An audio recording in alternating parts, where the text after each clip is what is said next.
আমার মনে হয় আর কাউকে বেশি কিছু বলার নেই, কাউকে বেশি কিছু বলার নেই। সমস্ত মানুষ মন করে নিতে ভারতীয় জনতা পার্টির পক্ষে ভোট দিচ্ছে।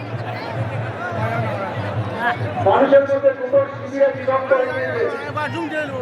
যারা পশ্চিমবঙ্গের ক্ষমতাসীন দলকে আবার ক্ষমতায় দেখতে চান,